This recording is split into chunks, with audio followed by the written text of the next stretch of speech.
नमस्कार साथियों, एस के हिंदी भाषा यूट्यूब चैनल पर आप सभी का स्वागत है।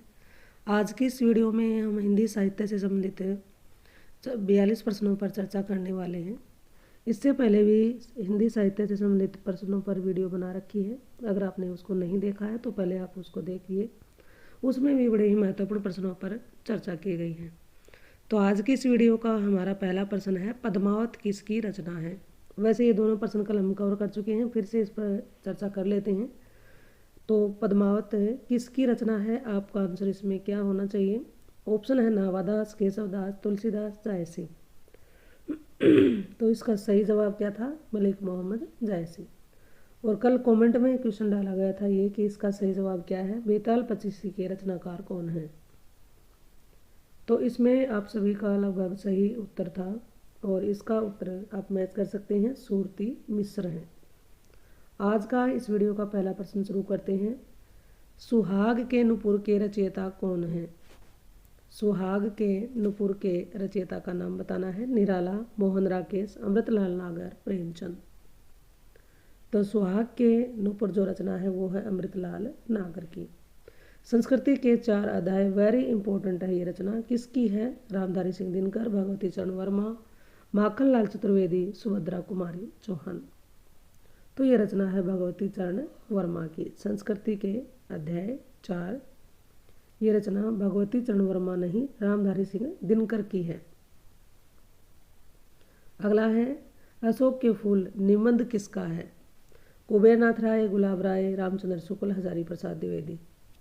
अशोक के फूल ये निबंध किसका है, ये निबंध है हजारी प्रसाद द्विवेदी का। झरना काव्य संग्रह के रचयिता कौन है।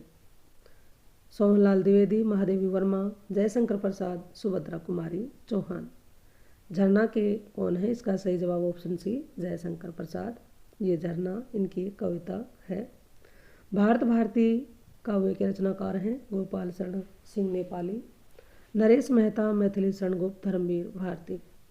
भारत भारती के रचनाकार का नाम है, इसका सही जवाब है ऑप्शन सी, मैथिली शरण गुप्त। दोहा कोश के रचयिता, वेरी इंपॉर्टेंट रचनाएं हैं। दोहा कोश के रचयिता लोईपा, जोइंदू, सरहपा, कढ़हपा।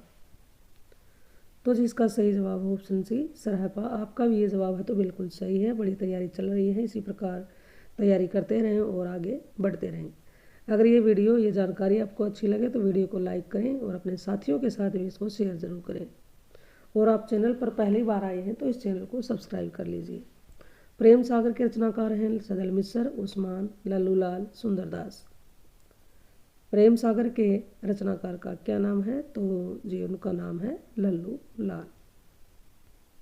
पंच परमेश्वर जो कहानी है वेरी इंपॉर्टेंट है, आपने सुनी भी होगी, किसकी है। तो मुझे लगता है इसमें आप सभी का जवाब आया होगा, ऑप्शन बी, मुंशी प्रेमचंद जी की। तोड़ती पत्थर कविता के कवि कौन है।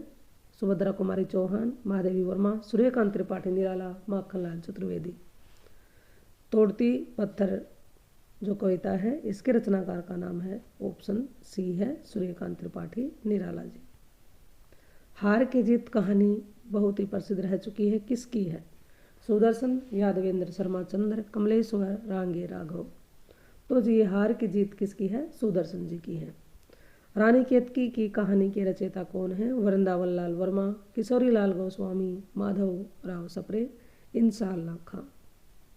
रानी केतकी जो कहानी है इसके रचयिता हैं इंसाल्लाह खां। शिवशंभु के चिट्ठे से संबंधित रचनाकार हैं, यानी शिवशंभु किसकी रचना है। बाबू तोताराम, केशव राम भट्ट, अंबिका दत्त व्यास, बाल मुकुंद गुप्त। तो शिवशंभु के जो चिट्ठे हैं ये रचना है बाल मुकुंद गुप्त के। रसिक प्रिया के रचयिता हैं, रसिक प्रिया के रचयिता हैं मलुकदास, बिहारी दास, दादू दयाल, केशवदास। तो रसिक प्रिया जो रचना है ये है केशवदास जी की। कुटज के रचयिता हैं शांति प्रिय द्विवेदी, हजारी प्रसाद द्विवेदी, कुबेरनाथ राय, विद्यानिवास मिश्र। तो कुटुज के रचयिता हैं हजारी प्रसाद द्विवेदी, ऑप्शन बी इसका सही जवाब है। आंसू के रचनाकार कौन है। सुमित्रानंदन पंत, सूर्यकांत त्रिपाठी निराला, जयशंकर प्रसाद, मैथिली शरण गुप्त। तो आंसू जो कविता है इसके रचनाकार हैं जयशंकर प्रसाद। चंदन विष व्यापत नहीं, लिपटे रहत भुजंग। इस बड़ी ही इंपॉर्टेंट पंक्ति है, किसकी है? सूरदास, कबीर, बिहारी, रहीम। तो जी ये पंक्ति है रहीमदास जी की। अमिये हलाल मद भरे, सेत श्याम रतनार, जियत मरत झुकी झुकी परत, जे ही चितवत एक बार। वेरी इंपॉर्टेंट पंक्तियां हैं। ये किसकी हैं? आप भी अपना आंसर लिख सकते हैं और मिला सकते हैं। तो ऑप्शन है आलम, रसलीन, बिहारी, मतीराम। इसका आप सभी का जवाब आया ऑप्शन सी। तो बहुत ही अच्छा जवाब आपने दिया है। बड़ी तैयारी चल रही है, अपनी तैयारी को और आगे बढ़ाते रहें। जब जब होए धर्म की हानि, बाढ़े असुर अधभिमानी। किसकी पंक्ति है? रसखान, तुलसी, बिहारी, कबीर। तो जी ये पंक्ति है तुलसीदास जी की। परहित सरिस धर्म नहीं भाई, पर पीड़ा सम नहीं अदमाई। प्रस्तुत पंक्तियों के रचयिता कौन है? आपने इस पंक्ति को सुना भी होगा। तो जी ये पंक्ति किसकी है? तुलसीदास जी की। रक्त है या नसों में शुद्र पानी, जांच कर तू शीश दे देकर जवानी। बताइए ये पंक्ति किसकी है? माखनलाल चतुर्वेदी जी की है, रामधारी सिंह दिनकर, बालकृष्ण शर्मा नवीन, सुभद्रा कुमारी चौहान। तो जी ये पंक्ति है माखनलाल चतुर्वेदी जी की। देव अवसान का समय, मेघमय आसमान से उतर रही है, वह संध्या सुंदरी परी सी धीरे धीरे धीरे। इन पंक्तियों के रचनाकार कौन है? महादेवी वर्मा है, सुमित्रानंदन पंत, रामधारी सिंह दिनकर या सूर्यकांत त्रिपाठी निराला। तो इसमें आप सभी का जवाब आया ऑप्शन डी। तो बहुत ही अच्छा जवाब है, सूर्यकांत त्रिपाठी निराला बिल्कुल सही जवाब है। नेक्स्ट है साच बराबर तप नहीं, झूठ बराबर पाप। जाके हृदय आप है, साचे हृदय, जाके हृदय साच है, ताके हृदय आप। पूरी पंक्तियां हैं ये। तो ये किसकी हैं? कबीर की हैं, जैसे मीरा या रसखान जी। तो ये पंक्तियां हैं कबीरदास जी की। अष्टछाप के सर्वश्रेष्ठ भक्त कवि के रूप में किसका नाम लिया जाता है? वेरी इंपॉर्टेंट पर्सन है। कुम्भनदास, सूरदास, परमानंदास, कृष्णदास। अष्टछाप के सर्वश्रेष्ठ कवि किसको माना जाता है? तो इसका सही जवाब है सूरदास। रामचरितमानस की भाषा है भोजपुरी, प्राकृत, ब्रज भाषा, अवधी। तो रामचरितमानस की जो भाषा, आपका जवाब इसमें सभी का आया ऑप्शन डी। तो बिल्कुल सही है। रामचरितमानस जो अवधी भाषा में रचित है, तुलसीदास जी द्वारा ये रचित है। भूषण किस रस के कवि हैं? रौद्र रस, करुण रस, वीर रस, श्रृंगार रस। भूषण किस रस के कवि हैं? तो ये वीर रस के कवि हैं। इन्होंने वीर रस से प्रधान कई रचनाओं की रचना लिखी है। हिंदी का आदि कवि, वेरी इंपॉर्टेंट है। हिंदी का आदि कवि किसे माना जाता है? अब्दुल रहमान, सरहपा, स्वयंभू, पुष्पदत्त। तो हिंदी का आदि कवि है स्वयंभू। रामचरितमानस में कितने कांड हैं? कांड का मतलब क्या होता है? अध्याय, चैप्टर। 4, 7, 5, 7, 8। तो इसमें अध्यायों की संख्या कितनी है? 7 है।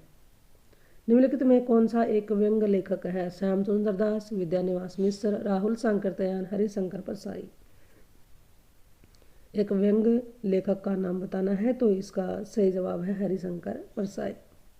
आपका बंटी जो रचना की प्रधान समस्या को किसको उजागर करने वाले विकल्प हैं?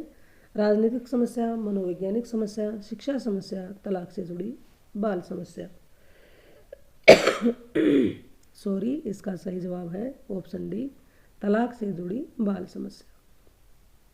हिंदी पत्रिका कादम्बनी के संपादक कौन हैं? राजेंद्र अवस्थी, रमेश बख्शी, राजेंद्र यादव, दुर्गा प्रसाद शुक्ल। इसका सही जवाब है राजेंद्र अवस्थी। दिनकर किस रस के कवि माने जाते हैं? रौद्र रस, करुण रस, वीर रस, श्रृंगार रस। दिनकर यानी कि रामधारी सिंह दिनकर, तो ये माने जाते हैं वीर रस के। निराला को कैसा कवि माना जाता है? अवसरवादी, क्रांतिकारी, पलायनवादी, भाग्यवादी। तो निराला को माना जाता है क्रांतिकारी कवि। निम्नलिखित में से कौन सा एक उपन्यास जैनेंद्र द्वारा रचित है? पुनर्नवा, परख, सेवा सदन, एक दाव, नैमिषारण्य। तो यहाँ पर जैनेंद्र का उपन्यास बताना है। तो इसका सही जवाब है परख। हिंदी गद्य का जन्मदाता किसको माना जाता है? वेरी इंपॉर्टेंट है। प्रताप नारायण मिश्र, महावीर प्रसाद द्विवेदी, भारतेंदु हरिश्चंद्र, बालकृष्ण भट्ट। हिंदी गद्य का जो जन्मदाता है उनका नाम है भारतेंदु हरिश्चंद्र। कवि कालिदास की अभिज्ञान शाकुंतलम का हिंदी अनुवाद किसने किया था? सदासुखलाल, गोस्वामी विठलनाथ, राजेंद्र शिव प्रसाद, राजा लक्ष्मण सिंह। अभिज्ञान शाकुंतलम जो संस्कृत भाषा में लिखित है, इसका हिंदी में अनुवाद करने वाले आचार्य कौन है? इसमें आप सभी का जवाब आया ऑप्शन डी, तो बिल्कुल सही है, राजा लक्ष्मण सिंह ने किया था। किस काल को श्रवण काल कहा जाता है? रीतिकाल, भक्तिकाल, आदिकाल और आधुनिक काल। इसमें आप सभी का जवाब आना चाहिए मेरी आशाओं के अनुसार। भक्तिकाल को हिंदी का श्रवण काल माना जाता है। सूरदास के गुरु कौन थे? रामानंद, मध्वाचार्य, रामदास, वल्लभाचार्य। सूरदास के गुरु कौन है? वल्लभाचार्य। कामायनी किस प्रकार का ग्रंथ है? खंड काव्य, मुक्तक काव्य, महाकाव्य, चंपू काव्य। इसमें आप सभी का जवाब आया ऑप्शन सी, महाकाव्य, तो बिल्कुल सही जवाब है। कामायनी एक महाकाव्य है जो जयशंकर प्रसाद द्वारा रचित है। गागर में सागर भरने का कार्य किस कवि ने किया है? बिहारी, रसखान, घनानंद, सूरदास। इसमें सही जवाब इसका क्या है? Option A, Bihari. और बिहारी अपने दोहों के लिए जाने जाते हैं। महाभोज रचना की प्रधान समस्या को उजागर करने वाले विकल्प को चुनिए। भ्रष्टाचार की समस्या, नारी समस्या, राजनीतिक समस्या, मनोवैज्ञानिक समस्या। तो जी इसका सही जवाब है राजनीतिक समस्या। महाभोज जो उपन्यास है, इसमें किस समस्या को उजागर किया गया है? राजनीतिक समस्या को। वापसी किस विधा में रचित है? आत्मकथा, कहानी, संस्मरण, यात्रा वृत्तांत। तो जी जो वापसी है वो एक कहानी है जैनेंद्र वर्मा की। तोड़ती पत्थर कैसी कविता है? व्यंग्यप्रक है, उपदेशात्मक है, यथार्थवादी है या आदर्शवादी है? तोड़ती पत्थर कैसी कविता है? तो जी इसका जवाब आप कमेंट में डालकर जरूर बताइएगा कि इसका सही जवाब क्या होगा। इस तरह से आज हमने 42 के आसपास बड़े ही इम्पोर्टेंट प्रश्नों पर चर्चा की है। ये जानकारी आपको कैसी लगी और इस वीडियो को आप कहाँ से देख पा रहे हैं, कमेंट में डालकर ज़रूर बताइएगा। और अच्छी लगी हो या अच्छी नहीं लगी है तो दोनों तरह से आपको कमेंट ज़रूर करने चाहिए। ये जानकारी अच्छी लगी हो तो लाइक करें, अपने साथियों के साथ भी इसको शेयर करें। और चैनल पर आप पहली बार आए हैं तो इस चैनल को सब्सक्राइब कर लें। और इससे पहले जो वीडियो बनाई गई है उसमें हम 44 या 45 के प्रश्नों के आसपास कवर कर चुके हैं। इससे भी वेरी इंपॉर्टेंट है वो। अगर आपने उसको नहीं देखा है तो उसको एक बार ज़रूर देख लें, आपके बहुत ही काम आने वाली है। चलिए तो फिर मिलते हैं एक और नई वीडियो नई जानकारी के साथ। इस चैनल पर आने के लिए आप सभी का बहुत बहुत धन्यवाद।